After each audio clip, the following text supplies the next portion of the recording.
Good morning, students. Today we are going to read what are life processes, the first chapter of biology of class 10th. Okay, so what are the life processes? Firstly, let's define it. Students, आपको मेरा जो video है ना वो देख करके अच्छे तरह से समझ में आ जाएगा कि एक्चुअली लाइफ प्रोसेस है क्या और इसमें कौन कौन सी चीज़ें हमें पढ़नी है। और इसको पढ़ने के बाद आपको नोट्स अलग से कुछ बनाने की आवश्यकता नहीं है। जो कुछ भी स्क्रीन पर मैंने आपको एज अ पीपीटी के रूप में तैयार किया है, that is enough for your study. So first let's start. What are the life processes? It can be defined as the basic functions performed by living organisms in order to maintain their lives on earth. Students, ये basic functions होते हैं, यानी शुरुआती smaller functions होते हैं जो किसी भी लिविंग ऑर्गेनिज्म को इस अर्थ पर अपने जीवन को मेंटेन करने के लिए ज़रूरी होता है और वो उनके द्वारा किया जाता है। These life processes include, अब इसमें क्या क्या होता है students? These include nutrition, respiration, circulation, excretion, locomotion, control and coordination etc. So life process क्या है स्टूडेंट्स? लाइफ प्रोसेस वो बेसिक फंक्शंस हैं जो किसी भी लिविंग ऑर्गेनिज्म या हम या आप या कोई भी लिविंग ऑर्गेनिज्म इस अर्थ पे जीवित रहने के लिए उस प्रोसेस को करता है। जैसे कि न्यूट्रिशन है, जिसमें हम लोग अपनी एनर्जी को प्राप्त करने के लिए भोजन करते हैं। अब इसके दौरान क्या क्या होता है, what happens in our body, that we have to read in nutrition. Respiration, जो हम लोग ऑक्सीजन लेते हैं, कार्बन डाइऑक्साइड छोड़ते हैं, जो प्लांट्स में भी है, लिविंग थिंग्स में भी है, सबके बारे में in a detail way we will read. One more thing, the life process allows living organisms to maintain dynamic equilibrium. Equilibrium का मतलब होता है कि हम विथ इट्स सराउंडिंग, मतलब जो हमारे आसपास का सराउंडिंग है उसके साथ बराबरी का, यानी इक्विलिब्रियम का मतलब हो गया यहाँ पर हम लिविंग ऑर्गेनिज्म जो हैं वो अपने सराउंडिंग के साथ मिल करके क्या होते हैं, चलने का प्रयास करते हैं। So what our life processes, ये समझ में आ गया होगा आप लोगों को। नेक्स्ट देखेंगे, what is metabolism? This is the basic concept of the chapter, जो प्रायः लगभग सब लोग छोड़ देते हैं। The sum of total of all chemical reaction occurring in a living organism in order to maintain life is known as metabolism. यानी हमारे बॉडी के अंदर किसी भी लिविंग थिंग के अंदर स्टूडेंट्स वो सारे केमिकल रिएक्शन, जैसे रेस्पिरेशन के दौरान भी जो केमिकल रिएक्शन होता है, at the time of nutrition also the chemical reaction that take place inside our stomach और inside our body, during at the time of excretion, जो किडनी का फंक्शन है, the chemical reactions, all these chemical reactions that occur in a living organism, ये सारी चीज़ें जो हैं students ये लाइफ प्रोसेस में मेटाबॉलिज्म के नाम से जानी जाती हैं। Metabolism include two types of reaction, ये दो तरह का रिएक्शन होता है students, anabolism and second that is the catabolism. So what do you mean by anabolism? The metabolic synthetic और द सिंथेसिस और complex molecules from simpler one called anabolism. यानी इसमें क्या होता है कि जो सिंपलर सबस्टांसेज होते हैं, एग्जाम्पल जैसे कि फोटोसिंथेसिस का है, during the photosynthesis green plants take sunlight, takes carbon dioxide and water, these are the simple inorganic substances, और इनका उपयोग करके प्लांट्स जो है at the time of photosynthesis they prepare glucose. अब ये जो ग्लूकोज होता है ये कॉम्प्लेक्स सबस्टांस बन जाता है। एंड कैटाबॉलिज्म में क्या होता है students? The metabolic breakdown of complex molecules, यानी जो कॉम्प्लेक्स molecules हैं that we take inside our body and that is taken by the living things and it is broken into simpler one for digestion or for release of energy is called catabolism. For example, respiration, breakdown of protein into amino acid, जैसे respiration एक क्या हो गया आपको catabolism process हुआ, उसी तरह से प्रोटीन का एमिनो एसिड में टूटना भी क्या हुआ, वो मेटाबॉलिज्म हुआ। ओके स्टूडेंट्स, तो आई थिंक दैट मेटाबॉलिज्म आपको समझ में आ गया होगा कि दो तरह का है, एनाबॉलिज्म है और कैटाबॉलिज्म है। और हमारे बॉडी में inside our body, inside the body of living things, all the chemical reactions that take place for the maintaining the life is known as the metabolism. Okay, so next we will read about the nutrition. This is the basic process, है ना। सो पहला हम ये देखने का प्रयास करेंगे कि हमारे लाइफ प्रोसेस में जो न्यूट्रिशन है उसमें क्या होता है। So nutrition is the process of intake and utilization of nutrients by an organism. यानी न्यूट्रिशन क्या है, एक प्रोसेस है जिसमें हम लोग क्या करते हैं, जो लिविंग ऑर्गेनिज्म है वो भोजन को प्राप्त करते हैं और inside their body these are broken into their nutrients. Okay, so what is a nutrients? See, a nutrient can be defined as the substance which an organism obtain from its surrounding. यानी nutrients वैसे substance होते हैं students जो कोई भी living organism जो है वो अपने सराउंडिंग से प्राप्त करता है and uses as the source of energy for biosynthesis of a body constituent. यानी जो हमारे बॉडी कंस्टिट्यूएंट्स जो हैं उनके काम करने के लिए जो एनर्जी चाहिए वो न्यूट्रिएंट से प्राप्त होती है। So we need nutrition to grow, बढ़ने के लिए हमें न्यूट्रिशन चाहिए, डेवलप विकास करने के लिए चाहिए, सिंथेसिस ऑफ प्रोटीन, प्रोटीन के बनने के लिए चाहिए, and to maintain the state of order of our body. और हमारे बॉडी का जो ऑर्डर है, जो काम करने का एक तरीका है, the sequence that is maintained by the nutrition and nutrients. Okay, so life on earth is dependent on food source that are mostly carbon based. Actually all living beings contain carbon and जो भी हम लोगों के body में जो nutrients हैं actually all these are carbon based, सब में कार्बन होता है, जो carbon and its compound in chemistry chapter में भी हम लोग पढ़ेंगे। Okay, so depending on the complexity this carbon sources, चूँकि कार्बन सोर्सेज से जो हमारे अंदर न्यूट्रिएंट्स आते हैं ये धीरे धीरे कॉम्प्लेक्स होते जाते हैं and different organism use different modes of nutrition. और उसके आधार पर जो डिफरेंट ऑर्गेनिज्म हैं वो डिफरेंट मोड ऑफ न्यूट्रिशन को क्या करते हैं, यानी उनके भोजन को प्राप्त करने का और मोड ऑफ जो डाइजेशन है उनके बॉडी में यूटिलाइजेशन का प्रोसेस क्या होता है, अलग अलग होता है and all this process known as the mode of nutrition. Okay students, so I hope you have understood the nutrition in a very short way and in a very explained way also. Okay, so next students, how do living beings get their foods? यानी जो living beings है वो अपने भोजन को कैसे प्राप्त करते हैं। Living organism use different modes of nutrition to fulfill their requirements of nutrition। जैसा कि हम लोगों ने देखा mode of nutrition different type का होता है और वो डिफरेंट तरीके से अपने न्यूट्रिशन को लेते हैं अपने रिक्वायरमेंट को फुलफिल करने के लिए। On the modes of nutrition these can be classified as, means उनके भोजन को प्राप्त करने के तरीके के आधार पर हम उन्हें कुछ क्लासीफाइड कर सकते हैं, कुछ भागों में बांट सकते हैं, जिसमें सबसे पहला है autotrophs. Okay, the organism which synthesize their food in the presence of sunlight, means photosynthesis को ही हम कह सकते हैं।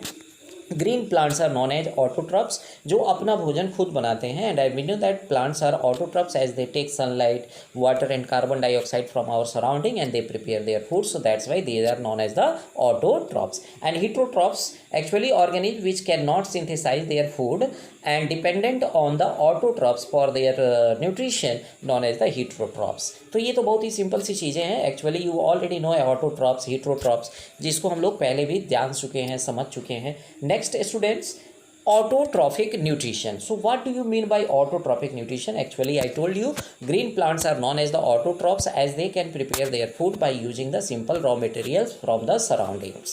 So it is the characteristics of plants and algae, actually plants and blue green algae, which prepare their food by the process of photosynthesis. It is the process by which plant cells contain chlorophyll, produce food substances like glucose and carbon dioxide and water by using light energy. The release of oxygen is as a byproduct of this process. So that's the very simple process of photosynthesis, and this is the basic process by which we all living organisms are connected to our surroundings. Okay, so what is photosynthesis? Just we will understand. It is the process by which green plants prepare their own food, and that's why they are known as the autotrophs. In the last slide we have read that during this process, means during the photosynthesis, solar energy that is taken by the chlorophyll. Actually chlorophyll is the substance that takes the sunlight. If there will be no chlorophyll, no sunlight will be captured. Okay, so during this process the solar energy is converted into chemical energy and carbohydrates are formed. Okay, so green leaves are the main site of photosynthesis. जो हरी पत्तियां हैं ना, वहीं पे photosynthesis का main process होता है। The green portion of plants contain chloroplast and that contain chlorophyll. Okay, the whole process of photosynthesis can be shown by the following equation, means 6CO2 plus 12H2O.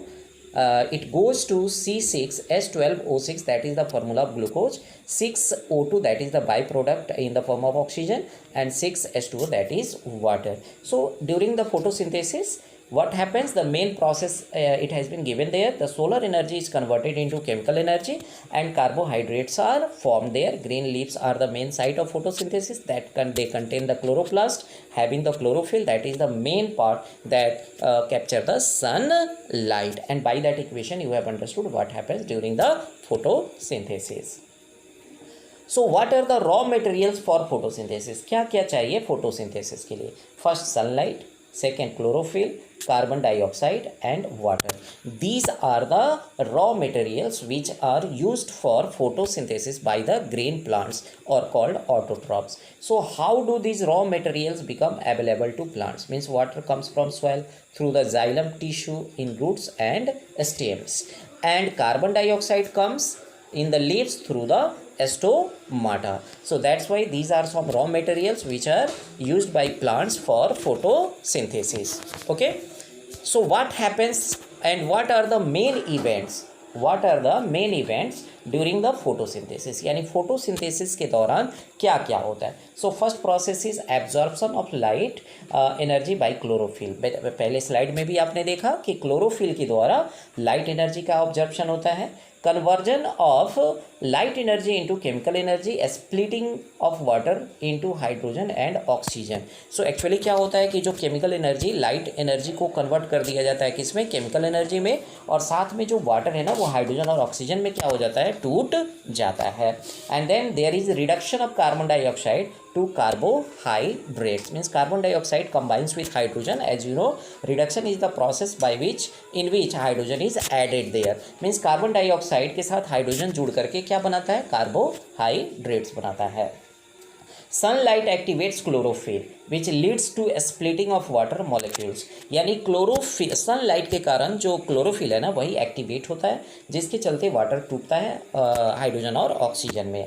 The hydrogen released by the splitting of water molecules utilized as the reduction of carbon dioxide. Oxygen is the byproduct of this photosynthesis. Carbohydrate is the subsequently converted into starch and stored in leaves and other parts. Okay, and splitting of water molecules is a part of light reaction. So actually these are some main events of photosynthesis, and this is very important topic, students. You must have to learn that what are the main events of photosynthesis. Next, student, the main function played by the stomata. So what are the functions of stomata and what are stomata? In this slide you will understand. These are tiny pores in the epidermis of leaf. Epidermis का मतलब होता है ऊपरी छाल, जो पत्तियों का जो ऊपरी लेयर होता है ना, stem, through which gaseous exchange and transpiration occurs. Okay, means stomata क्या है? These are the tiny pores जो stems और पत्तियों के ऊपरी भाग में उपस्थित होते हैं, जहाँ से gaseous exchange and transpiration. Transpiration is the process of losing excess amount of water. Okay, so functions of stomata: exchange of gases like oxygen and carbon dioxide, and loses a large amount of water during transpiration. इसलिए पेड़ों के पास जाने पर हमें क्या लगता है, ठंडा लगता है, या फिर वहाँ का मौसम दूसरा ही होता है. So these are the functions. Okay, here is the diagram of the stomata. So as you can see there it is the nucleus, and these are some tiny pores known as the chloroplast containing chlorophyll.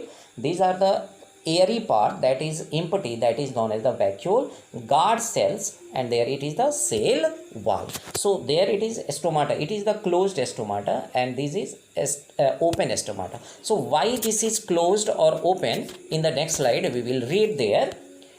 See, opening and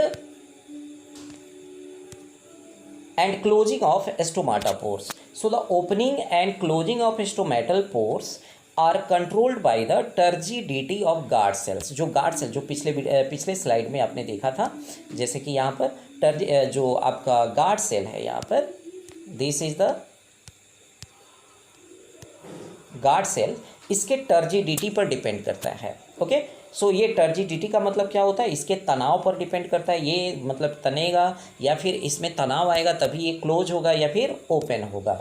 okay, so this is the process, means opening of closing and stomatal pores is controlled by the turgidity of guard cells when guard cells Uptake water from surrounding sales. जब ये अपने आसपास के cell से water को लेता है then swell, मतलब ये फूल जाता है एंड टर्जिड बॉडी बन जाता है, थोड़ा सा हार्ड बन जाता है, which enlarges the pores between stomatal opening. जो क्या करता है, ये उसके जो पोर है उसको क्या कर देता है, इनलार्ज कर देता है, जिससे ये खुल जाता है।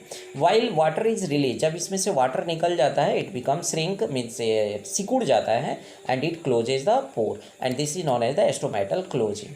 सो this is the process of opening and closing of stomata pores. So I think that you have understood that. So significance of photosynthesis. What is the importance of photosynthesis? That always comes in the examination. Photosynthesis is the main way through which solar energy is made available for different living beings. मैंने बताया था ना, this is the basic process by which we all living beings are connected to the our surrounding. यानी वहीं से एक कड़ी जुड़ती है हमारे एनर्जी को प्राप्त करने का। Green plants are the main producers of food in the ecosystem. All other organisms directly or indirectly dependence on these green plants for the food, and the process of photosynthesis also help in maintaining the balance of carbon dioxide and oxygen in the air. Okay students, so I hope that you have understood what is the importance of significance of the photosynthesis. Okay, so इसके आगे के जो parts हैं students, I will teach you in the next video. I hope that you have understood it very well. Thank you very much for watching my video, and if you have understood and if you like my videos please share and subscribe it with your friends, with your relatives, so that the other students could also be benefited. Thank you very much students.